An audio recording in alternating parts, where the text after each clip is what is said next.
Hello and welcome to Divinely Empowered with Antonia. Today we have Susanna Massari, who is a medium death doula, author of Living Beyond Death. Susanna explores consciousness, creative freedom, the connections between humans and animals while offering comfort to those who communicate with deceased loved ones. So, welcome to Divinely Empowered, Susanna. Thank you so much. Thank you for having me. You're super welcome. Okay, so let's start with what is a death doula? A death doula, end of life doula, and there's a lot of different names for it. People have many, many different names for doing the same work. And what I do is consult with families on or a person who is terminally ill and help them prepare for their death. And then I sit vigil with people who are dying. And I was a volunteer with hospice for 4 years, and I was a vigil volunteer as well as a visiting volunteer. And so I had the opportunity of sitting with many, many, many dying people, which offered such an insight into the dying process, what happens when they cross over, as we say. I use that term only because it's familiar to people. But what I believe is that we go in from one dimension into another, and that there's no crossing the veil, crossing over. I know that's very popular, but in my experience in working with the dying, it's just like walking into a different room in your home. You're walking into a different dimension. And so I've had visitations with people that have crossed over that I have sat vigil for, which has also been very enlightening. And it's just been a very, very enlightening experience. And that's what doulas do. We support the dying person, we support the family. And after death, we are there for support for the family if they need it. Most of the time, a family likes to gather together and be together, and they don't really need any kind of after death work or processing. They like to do that on their own and be together as a family. But it's a service that's available. So, what happens when we die? Ah. I like to call it, and I just heard somebody describe it this way. We have designer deaths. We have designer lives and we have designer deaths. In my book, I refer to it as individualized way of dying and an individualized life, that we design our life before we come in to being born into this reality. We set up our families, our friends, things that we're going to work on, things that we want to learn. And we do all of this and make agreements. And we come into this lifetime with a framework, with a plan. And a lot of things, because consciousness is free flowing and there's no limitation and nothing is really set in stone, that we can change our paths if we so choose. But that we usually come in with a plan and we usually stick with it, and we can make agreements along the way or cancel agreements or whatever. And so when a person dies, the way that they die is wrapped around their belief system on how people die or what their death is or what they believe death to be. Now, I had a woman who it took her, I don't know, 3 days. It's usually 3 days it takes people to die. Once they enter into the transition and start the dying process, it's usually 3 to 5 days, mostly 3. And this woman fought all day long on her 3rd day, tried to get out of bed. The morphine didn't work. The anxiety medication didn't work. She wanted to get out of that bed. She wanted to escape. And it wasn't until her last couple of hours that she calmed down and let go. What I received after death was that that's what her belief was. She believed that she was supposed to fight death. And that's what she did, according to her beliefs. People who have certain belief systems, if they're very religious, I've seen them see angels. A lot of times, family members and friends and pets can be in the room with them. A lot of times during the transition phase, when they're still conscious, they will see these relatives or their pets. They will talk to them. They will have conversations with them. And one thing that medical staff is learning now is to let them alone and let them talk, and don't try to correct them. If you don't believe that they're speaking with deceased loved ones, don't say anything. Just let them speak, because they really are talking to them. And so during the dying process, and when they go into this transition, people stop drinking and eating. And families think that, oh my God, they're starving and they need something to drink. They need an IV to get fluids in them. It's not that way. They do not feel hunger like we do when we get hungry, when we haven't eaten after 6 hours. They don't feel it. And they're not thirsty anymore. And the body is shutting down.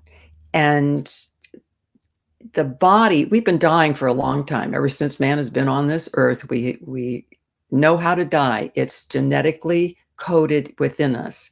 Our body knows how to do it. And everything shuts down in its own timing. And like the chakras, we have the 7 main chakras, and then we have like hundreds of other chakras within our body, these energy points. They're all over. And the chakras, a lot of energy workers like to come in, if it's with permission from the family or from the dying person previously, to do energy work on them. And they try and level out the chakras or give this chakra more energy. No. They know what they're doing. Everything shuts down in its own timing. Everything vibrates in its own vibration and frequency. And the body knows what it's doing. All you need to do there is to be a comfort to the person who is dying, and be a comfort to the family, and let them know that everything that's happening is normal and natural. And so when people go into this unconscious state, they go into rapid breathing, and which it's not very pleasant to hear, but it's called guppy breathing. And there's apnea that happens. So they're doing this rapid breathing, and then they go into this apnea. They hold their breath, and then they start breathing again rapidly. And this goes from rapid breathing to occasionally having the apnea to having more apnea instead of breathing, until the person takes their final breath. And I get really emotional. Sorry.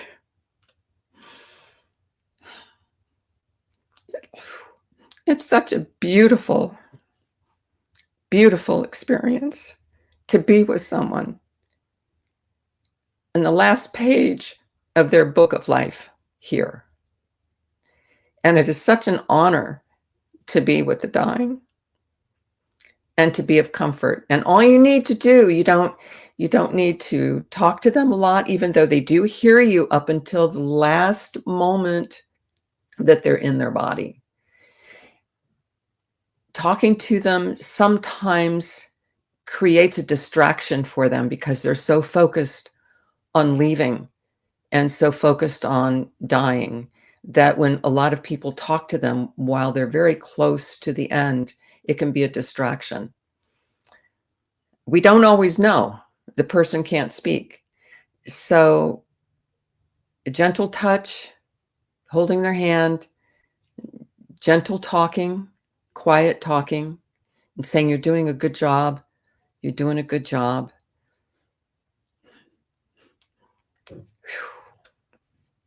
Sorry.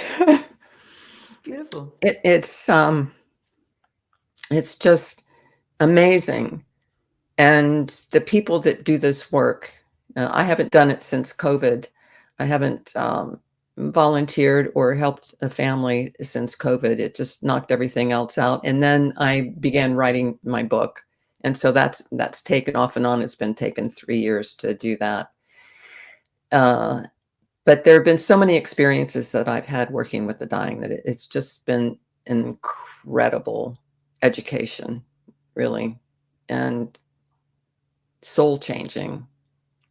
It's really beautiful. So there was one instance where you ended up piggybacking on someone passing over. Tell us more about that. That was an interesting one. I did. It's called Shared Crossing. There's Raymond Moody, who coined the term near-death experience, also coined shared death experience. There is a website that you can go to. It's Shared Crossing, if anyone is interested in that. I think it's sharedcrossing.com. I'm not quite sure about the .com or .net or .org. And it was my very first vigil. And I had gone to see this woman a couple of times. She had just come into hospice. She was in the nursing home. She was a lovely, lovely, lovely woman. And I would sit next to her and talk to her and hold her hand.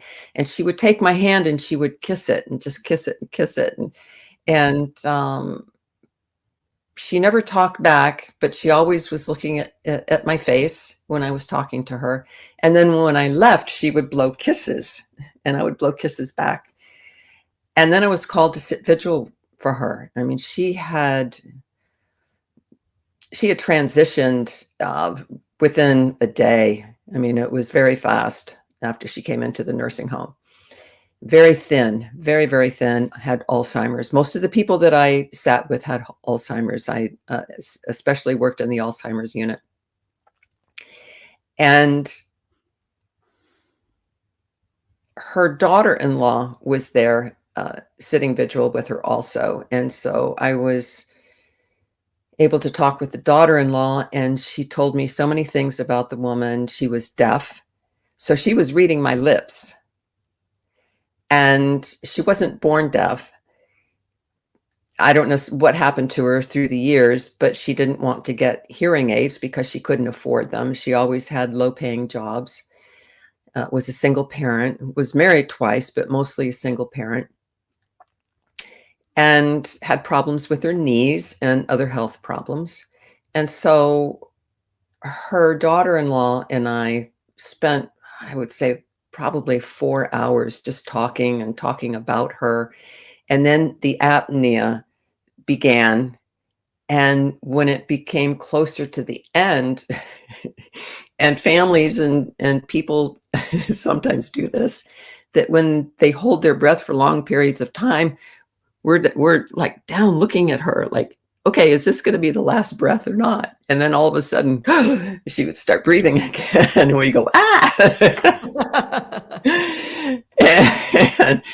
and so it got closer and closer. And as she took her last breath, and she was also, now this is important to note too, that not everybody stays in their body until their last breath. Some people leave before their final breath. This woman was in and out of her body like the whole 4 hours that her daughter-in-law and I were talking. I would see her next to the bed, and then she'd be back in her body. And then a little while later, she'd be standing next to the bed, and she would do this back and forth. And my only assumption is that she was getting used to being in spirit. And so she was going in and out. So she was getting used to not being with a body. And as she took her last breath, I was like brought into this vision of her. It's weird to explain. I was with her, but yet I was also an observer. And she took me as she crossed, And she was running through this beautiful, it was just beautiful field of yellow flowers. And they were all kinds of flowers, flowers that don't even exist in our world, in our physical world, and a lot of flowers that I recognized, and they were about shin high. And there was a huge mountain in the back, and there were mountains on the sides, and forest, and it was just extraordinarily beautiful. And the colors were vibrant. And she's running through this field of flowers, and I could feel her father waiting for her. Couldn't see him. He did not communicate with me, but I could feel him. And she was running through this field, and as she was running, there was not one flower that was disturbed. And she reverted to age 12. And age 12 for her was when she had no responsibilities. She was in perfect health. And she had long, beautiful, thick hair.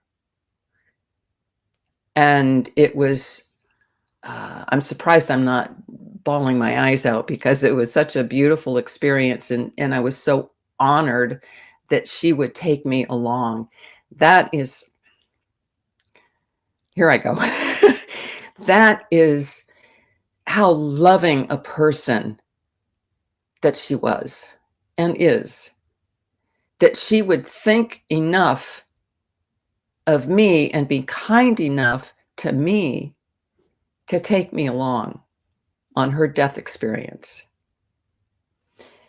And I will never, never, never, ever forget that. And I knew it was a shared crossing. I was already familiar with shared crossing. I had never experienced it. I have not experienced it since then. I may never experience it again in this lifetime, but once it is enough to change your whole perspective of what we mean to each other and how we are connected with one another, and how we love one another. She did that out of love. So that was a pretty extraordinary experience. So you've also had, being a medium, you've also had people who've passed on come back and tell you what goes on in the afterlife. Yes. I have a couple of stories. I'll choose this one man. I don't believe he had Alzheimer's. He was in a nursing home. It was a nursing home, and he was in a wing that was like a really nice care facility. And I had only, I went to see him one afternoon. I can't remember if I went twice or just once. Oh, I know what it was. I just saw him once. I had no information. I was never given information about a patient. And so that helped me go in without judgment, because when you work with the dying and you are doula and working with families and you're working with the dying, you have to drop your judgments and your perceptions about spirituality or religion. You have to leave all of that at the door. You go in there as a vessel to help them, to sit with them and companion them during their death process. And so I had gone in, I didn't have any information on this gentleman, and he was unconscious. And I was talking to him, and I knew that he was in construction. He had his own construction agency, company. And I said to him, I was just talking with him, and I said, and this was after what happened to me with my home being remodeled was after Hurricane Matthew, and all the contractors just left to, help people that had damage from the hurricane. We didn't have any damage. And so I was left without any kind of contractor to finish up the work that had been started in my home. And so I was talking to him and I said, I wish I had known you when I was remodeling my kitchen and my bath. I said, I really needed some help because the people that I ended up getting, because I was desperate and there were no contractors around, they just, they were the Three Stooges and they did horrible work. And my kitchen cabinets, the kitchen cabinet over my stove fell on me one night because they hadn't attached it correctly. So I was telling him about this and I said, I really wish I had known you. I would have had you come to my house. And then I decided to give him a foot massage. And he was already starting to, they call it mottling. And it's when there's less oxygen in the body and there are purple areas that show up on the body because of lack of circulation. And so I just went to give him a gentle foot massage, and I'm looking down and I'm massaging his feet and looking at his contractor feet because he was on his feet a lot, and just giving him a really nice foot massage. And I looked up and he was awake and staring at me. And this is what we call a last hurrah. And when people right before they die, they have a burst of energy, and they can be wide awake, and they can be eating, and they can be drinking, and they can be talking with family. And this happened with my woman that I had the shared crossing with, that I wasn't there for this, but the day before she had a last hurrah and was talking. She was very lucid and acting like she did not have Alzheimer's at all. So this gentleman, this was his last hurrah. And I looked at him and I said, "Hi." And he looked at me, he was just staring at me, and he said, "Hi." And so we talked a little bit, and I left and I said, "I'll be back." This was on a Sunday. And I said, "I'll be back tomorrow to visit with you." And then I got a call that morning. But I think it was around 4:20 in the morning that I had a dream that he had built a whole new, this was a visitation. He had built a new home for me. Everything was everything was brand new. It was exactly how I would, the style of house that I would want. It was the type of decorating that I would do. And when I saw him in my dream, he was delivering a new refrigerator. And he was dressed in these off orange overalls, and brand new. And he looked like the guy on HGTV. I think his name is Mike Holmes, and he's from Canada. And I watched him for years, and he would go in and fix what contractors screwed up in somebody's home. And he looked exactly like him, but not him, at the same time. And so he had on these work boots, brand new. And I was just in awe of my new home. And now, you know how dreams are. I had written him a check and I handed him the check. This was in the dream and visitation of me thanking him and handing him this check. And so that was the dream was at 4:30. I called the nurse that had the hospice nurse because I was friends with her. He died at 4:20. He came to visit me at 4:30, I believe it was. It was like within 10 minutes of his death. He came and gave me that house. Nice. And it was like, oh man, people are so amazing. Can be. They're so amazing. So what about death anxiety? So that's very common. It is. We have a very hard time with death. People fear death. We express our fear of death in many different ways. A lot of people who are type A personalities, people who are adrenaline junkies, sometimes really fear death. And it's in a way of confronting, when somebody is an adrenaline junkie, and I mean no disrespect for people, who participate in extreme sports or anything like that, but there's an element of a fear of death in there, and that they're going to outchase death.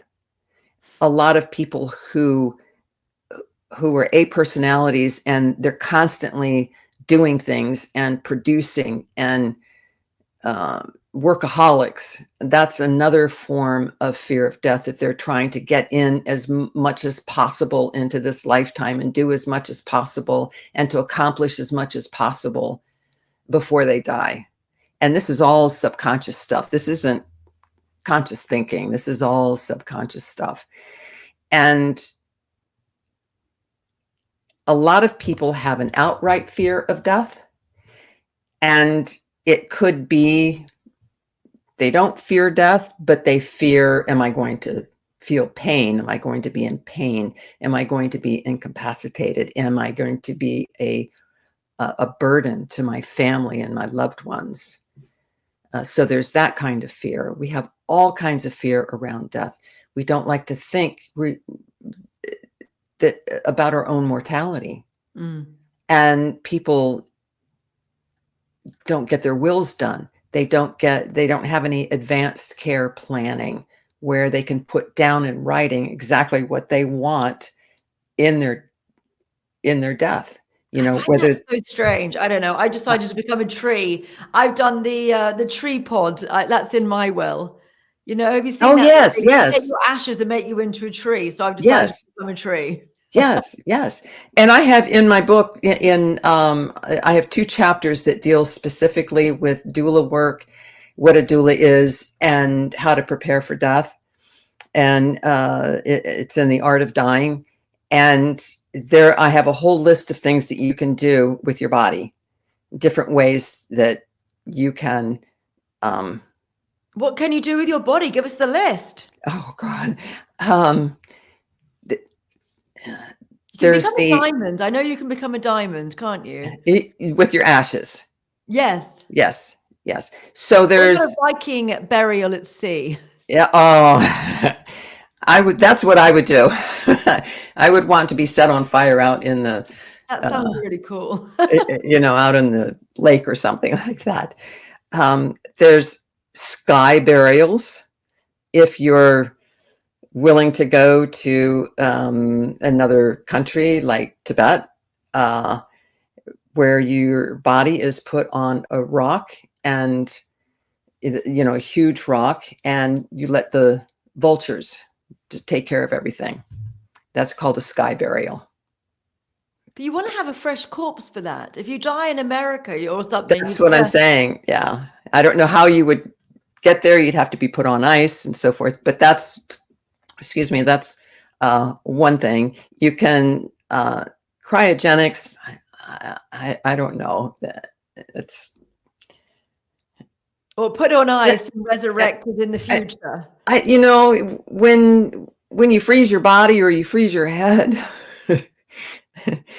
in hopes that in the future they're going to be able to do something with that. And fridges from the 80s. I remember this from the 80s. Yes, it's still going on. But that, in a way, that is for me, and this is totally my perception, and I'm not making a judgment on people who do that, but if a family does that, if they have a child that they do that with, is that not really coming to terms with their death? Have they moved on? Would the spirit have moved on? I just remember Vanilla Yes. Sky Yes. and, you know, getting stuck. Do you remember the movie Vanilla Sky? And then the consciousness going into the computer and then him running out of money and then everything goes terribly for him. But I think that if you have your consciousness uploaded into a computer, maybe you're not allowing yourself to move on. I don't know about having your consciousness uploaded. But once the consciousness leaves the body, it's, you know, you're off into the wild blue yonder. How do you know when it's left the body? I I have an uncle who's very close to death, so I'm just wondering whether he has left or whether he's going to be leaving soon. He's very, very poorly at the moment, and we're sort of counting the days, but we don't know. Is he still conscious? In and out. They're sedating him a lot. He's not in a good way. He's in a home. He was in and out of hospital. He's getting very thin at this point as well. Yes. He's not eating. Right. He's not very lucid. He's sort of he has moments of lucidity and then moments of not. Lots of sedation. Yeah.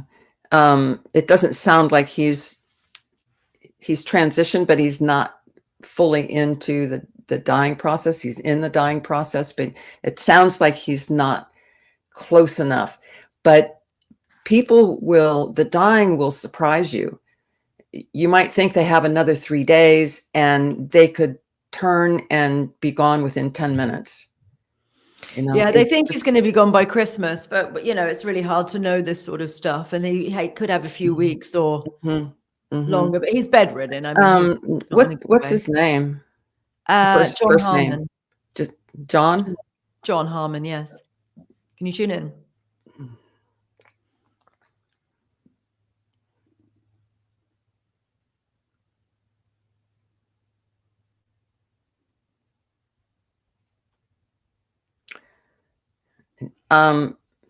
Now, when I ask to connect with a person's consciousness, it's totally up to them. What I'm getting is he's not ready to go, but he has a deep love for someone. I see it as like so close to someone that, and this is the visual I'm getting, and so I'm not quite sure how to interpret this.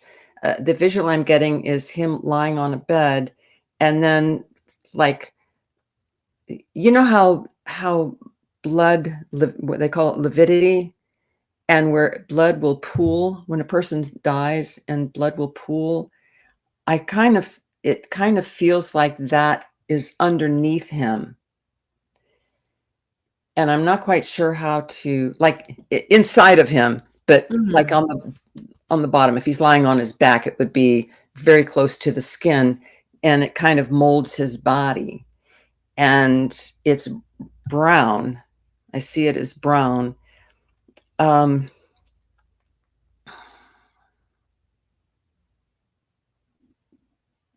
Is he spiritual or religious? Yes. He's spiritual. He's very much into sort of UFOs, crop circles. Okay. Doulas. He's into lots of fairies, that sort of stuff. Okay. So I'm seeing this as energetic, maybe not him physically doing this, but I see like a bracelet of beads that would also be like prayer beads, you know, that could be used as prayer beads. So energetically, I see him doing that and saying prayers for himself. And this is all energetic. This is all subconscious. All right. And he knows very well what's happening. He's got dementia. So, I mean, he's not that lucid. Well, this is subconscious. This is what he knows. This is his knowing and not his brain.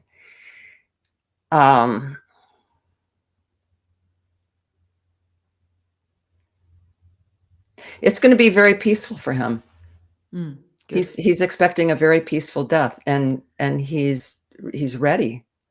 I think he's been ready for a while. He's been saying that he wishes he was dead. He's his soul. He's been in pain, and he's just the biggest issue he has is his brain's never been quite right. He was he had a full blood transfusion when he was born, and his His brain and his concentration has never been quite right. He's never Right. really had a job. He's never really had Right. a girlfriend. He's never really experienced life fully. I feel very that he is his soul, his energy, his essence. He's very calm about this. He's ready, but it's not time. Any idea when time might be? Mm-mm. It's all up to him. It's all up to him. Mm. He's working on things, which is why the prayer beads. And he's just going, he's just like taking inventory with them. It's like going through these beads and he's taking inventory of his life. Okay. And so this is on a soul level. And he's very, very calm, and there's no anxiety about this at all. Good. Lovely. He's going to have it's going to be very peaceful for him, and he's going to have a very beautiful transition. Nice. And he is in and out of his body. Yeah. He goes in and out. So he already knows where he's going and what he will be doing. Nice. And okay, and he's going back to his ET family. Oh, nice. He'll be with his ET family. Yeah, I think you'd like that. So, what do people need to know about dying? That it's not painful. Dying itself is not painful. What the body goes through, it may be painful, but the dying itself is not painful. And if anyone has had a death experience, which is called near-death experience, I call it a death experience because you do actually die and come back. If you've seen any of the near-death experiences that people have, there's a ton of them on YouTube. I watch some of them, and I'm just in awe of what people have experienced. And through a couple of my own experiences through visions, is that there is what you have to look forward to is unconditional love. Amazing. And peace and acceptance. And there is no judgment. People think that, they're going to be judged. If you feel, because I believe we create our own reality, that we also create our own death experience, and we also create what happens to us when we cross. Wonderful. Based on our belief system. And you will not be judged. You are your own judge. There is no time. There's only thought and dimensions, and you can create whatever you want. You can go wherever you want. You can do whatever you want. And there was, I did a reading for this mother and her daughter, and her son had crossed over. He came through, and he was loved. He was showing me he just loved being on dirt bikes. And so he was on the other side. He was traveling. He was going through all kinds of different countries, and he was doing this on his dirt bike, and he was going up mountains, and he was just doing this. And, it was all about dirt biking. Amazing. And she said, "That's not my son." And I said, "Well, that's what he's showing me." And she said, "He wouldn't be doing that." And I said, "Why not?" I said, "They can do anything they want to when they're on the other side." And she said, "Because he was wheelchair bound through his entire life." It's like, well, he's not wheelchair bound now, and he's doing what he wanted to do when he was alive. So you can do that. There's another woman who she comes to me every year because her daughter had died in an automobile accident when she was 16.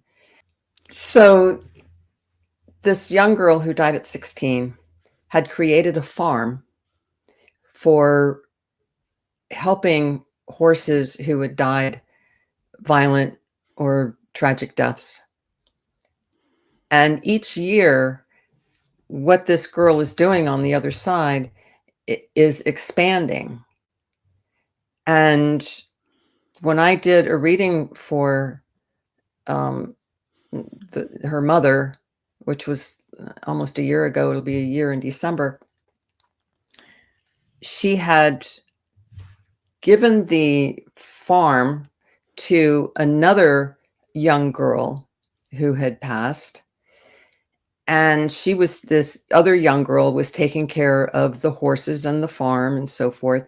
And the 16-year-old, I'll call her Mary. And Mary had created this huge sanctuary for animals. And it was like thousands and thousands of acres. And there were all kinds of animals walking around, giraffes and elephants and, every kind of animal that you could think of that needed a sanctuary, needed a place to regroup, I guess, after a tragic life and death. And what she's doing now is with young souls, is taking them on through the forest, in her sanctuary, and teaching. And they were doing this on horseback, and they were going to camp. And she was teaching these souls who were about to reincarnate to teach them about nature. So when they come in and have another life, they're going to be more geared toward taking care of the planet and taking care of each other. So I want people to be encouraged, because there's a lot of negativity going on right now, and a lot of negativity with the environment and how we're destroying the planet, and people just aren't paying attention. They're not waking up about it, that we need to take care of what we have. For sure. And be the stewards of the earth and not the destroyers. And so there are a lot of people on the other side who are working in groups. There was a group, I came across a group of World War II veterans who were helping souls that were about to incarnate.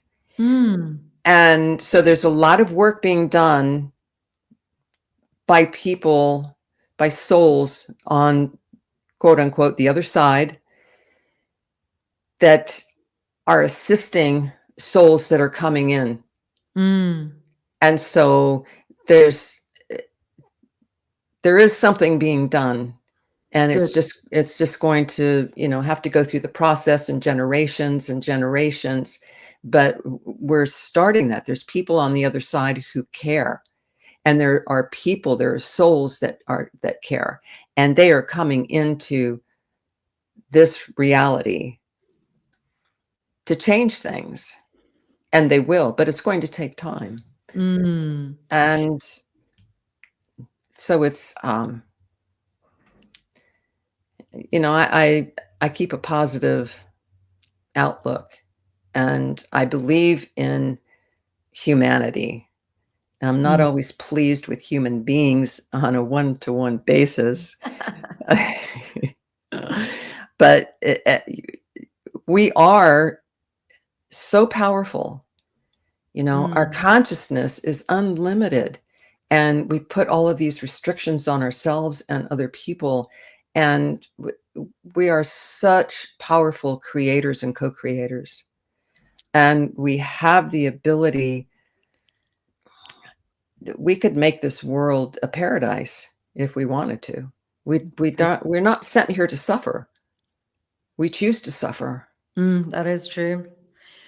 So your book, tell us about your book, Living Beyond Death. So it contains all the things we've been speaking about. Anything It does. Else? Anything else you want to highlight about your book? I I have a list of the chapters. Mm-hmm. So there's the prologue, and which just basically is short for what the book is about. Dear Reader, which is a lot of my background. Dear Reader has a lot of, it's long, but it's good. And it talks about where we are with consciousness. And the first chapter is the fascination with life and death. And this is where I have some really wonderful stories. There's a story of Anne Green's hanging in 1650. And this all goes back to our fear of death and how we try to beat death. And so Anne Green's hanging was in 1650 in England. And she had become pregnant. She was a maidservant, and she had become pregnant by the I don't know what you call him. Sorry. The master of the house. Yes, by his grandson. And she either had a stillbirth or I believe it was a stillbirth, and she buried the baby. And somebody found out about it, and so she was hung. And on the property, they built a gallows and they hung her. And at that time, when someone was hanged, they had to stay on the rope for 30 minutes before they took them down to make sure that they were dead. And so her friends and the other servants in the house, they would pull her down and then lift her back up again and pull her down, trying to make the process a lot faster for her. Well, you need to break the neck, don't you, and put them over the edge of something rather than just suffocating. Yes. And so they took her down. They took her to the Oxford Medical School, and somebody discovered she was still alive.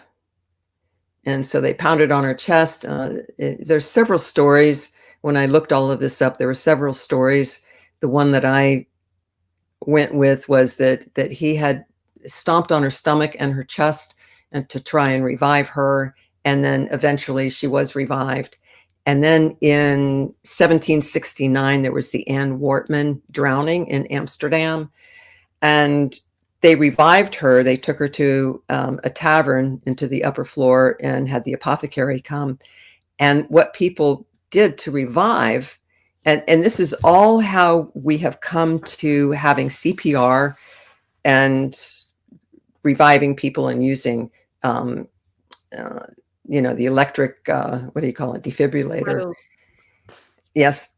And so they tickled the back of her throat with a feather. Now this is my favorite part of the story, because what they did at the time is that they would blow smoke up a person's rectum to help revive them. Now, what that did was it's true. It's true. I think that's where the term "Blow smoke up your ass." That's right. I think that's where that came from. And it was to stimulate, because tobacco is also a stimulator as well as a depressant. And so it would stimulate the adrenal glands, which would get the heart pumping more and would help revive them. Well, that's an alternative to coffee, isn't it? Yeah.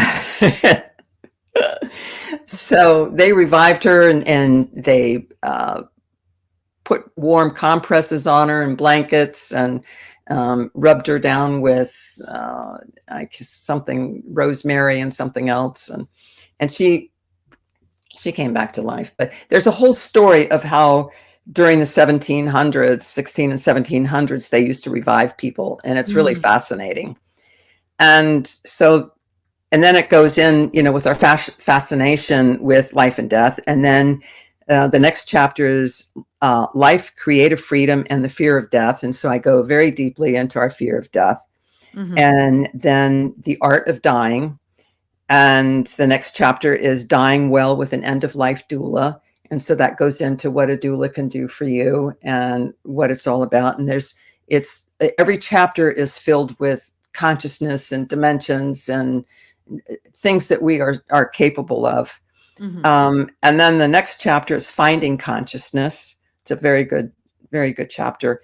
Animals are living souls. This is my absolute favorite chapter. I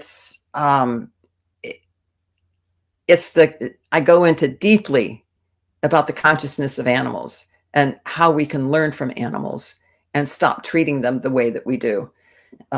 We just treat them horribly.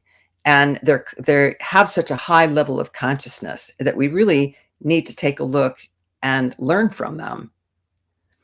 So after that is the art of mediumship. So I go into mediumship and I talk about the difference between having a gift and having a talent for mediumship, channeling, or anything else. True medium and a true channel, authentic medium, authentic channel, will be born into it. It isn't something that you can decide to do and be really great at it. You're born to do it. People, authentic channels. My husband is a channel. He's been channeling for 52 years. And he was channeling in the 70s when there were just a handful of people. And he was born into it. And people, authentic channels, they make agreements with their source, with the person that, now the source does not take over a person's body. There's a big misconception about that. They don't enter the person's body and then speak. They merge. Ghost lied to us? Whoopi Goldberg wasn't true?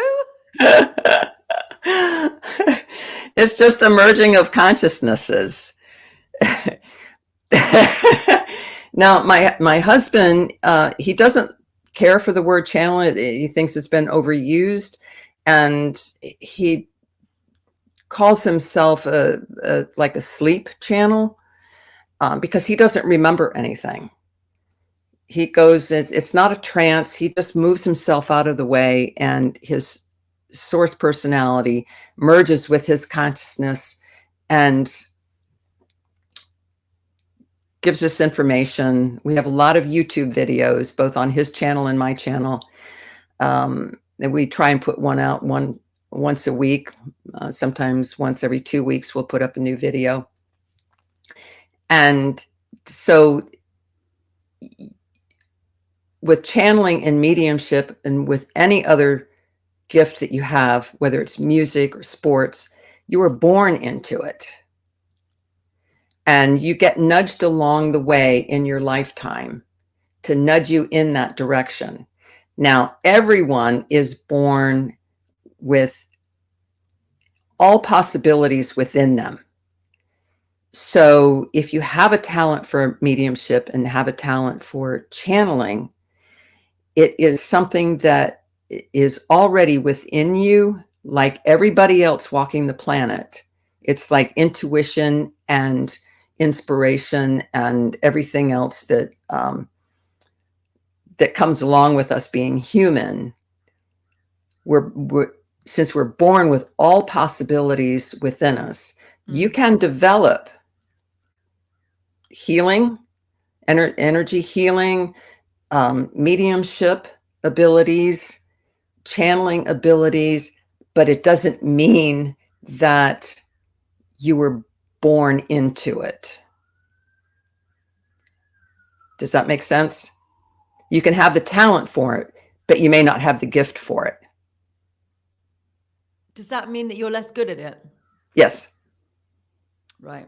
So the natural ones. So the ones who are gifted are the ones which are born with it, and the talented ones have developed it later, but they may not have the deep connection in the same way. Yes, exactly. Yeah.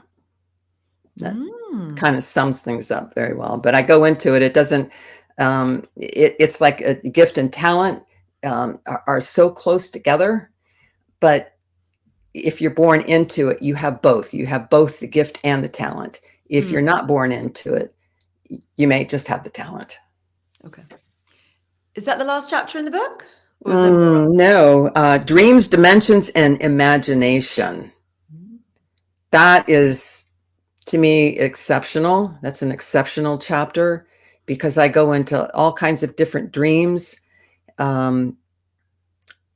where there are times when you can be dreaming in this reality and also dreaming in another dimension at the same time. And it can be very confusing, and some people may interpret it as nightmares. Right. So I go into that. I go into deeply into dreams, dimensions, and using your imagination. And sprinkled throughout the book are exercises for people to do. One of the exercises in the dream chapter is having a pretend dream. When you go to sleep at night, or whether you take a nap during the day, anytime you go to sleep, picture in your mind how you, and not use, you can change it around, but have the same theme of what you want to dream, and just keep thinking about that, keep imagining it, because you're using your imagination, and imagine the kind of dream that you want to have, and do this over and over and over. Do it every time you go to sleep, right before you go to sleep. I have a problem because I go to sleep really fast. And so before I've even finished a thought of the dream that I want, I'm already out. I go to sleep fast as well. It's a beautiful thing. It is. It is. And then automatic writing. I have a section. It's a short chapter, and it's on automatic writing that I received. And I printed out something. I was wondering if I could read it. And this was something. Yes. Okay. This was something that I got in automatic writing. And I have 3 personalities that help me with automatic writing. And so this was talking about love. And Love. Oh, yeah, yay! And if you watch the YouTube videos on people who have had near-death experiences, they will all tell you it's all about love. It's all love on the other side. It's all love. And so this came through one afternoon. Love matters. Love is the driving force of the universe, which is consciousness. Consciousness is love. Love is the primary law of the universe. It would behoove all to think of our universe as living, breathing, fluctuating, ever expanding and contracting entity whose sole purpose is creation. Love is deeply implanted in the purpose of the universe, and it is out of love that you exist. It is because of love that you are here to express your own purpose, your own individual and collective expressions of the very love that brought you here. Love does not conquer all because love is the all. It is everything. It is out of love that you need to understand that consciousness is the basis of the whole of existence. Love is the binding factor of all life. When humans understand the fountainhead of love and embrace the love of one's own existence and personhood, love will stream to Mother Earth and all her inhabitants. No longer will creatures fear man as the destructors, and will see man as protectors and co-creators of this majestic reality, our shared universe and universes beyond. Beautiful. Well, I normally ask for final words of wisdom, but maybe that was it. Or do you that might be a great closing. Wisdom. Was that it, or do you have any other final words of wisdom? That was it. That was the only thing that I printed out from the book. Amazing. Yeah. But from you about death, just final words of wisdom about death and about moving beyond and how death really is? What would you, as final words of wisdom, like to say to our audience? I just want to assure you that you are here for a reason. You have purpose. You have people around you in spirit. And death is nothing to be afraid of. You've probably done it 100 times. And what you have to look forward to is complete love, peace, non-judgment, and creation. And I just want to let you know that it is important how we treat one another. There was a woman that I'm retired with FedEx, and I was working the front counter. There was a woman an older woman that came in whose daughter was in Hawaii with breast cancer. And I would help her fill out her paperwork, which I wasn't supposed to do. And I would help her package up her gift boxes to her daughter, help her with the paperwork. And she came in and I said, "No care package?" And she said, "My daughter died." Oh. And immediately her daughter came through, and I could see her with a nurse's hat, one of the white, stiff nurse's hat. And she said that her daughter was a nurse. And I didn't tell her that her daughter came through, but her daughter just came through and said, "Thank you for being kind to my mother." Everyone that you encounter, doesn't matter how nasty they are, they have people in spirit who are with them, just like you do. And they see everything that goes on. So when you extend kindness and love to other living things, not just another human being, but all living things, it's seen. And it matters how we treat people. So I just want to tell you, you're beautiful. You're here for a purpose. And you're on the right track. No matter where you are where you're supposed to be. And you have something so extraordinary waiting for you. And I wish you all the love in the world. Beautiful. So, Susanna Massari, thank you so much for coming on today. Thank you. Your links are there, Susanna Massari. You'll find you on Facebook and Instagram and YouTube. And yes, thank you very much for joining me today. And thank you, everybody, for joining and watching today. Like and subscribe if you haven't already. And bye-bye. Thank you.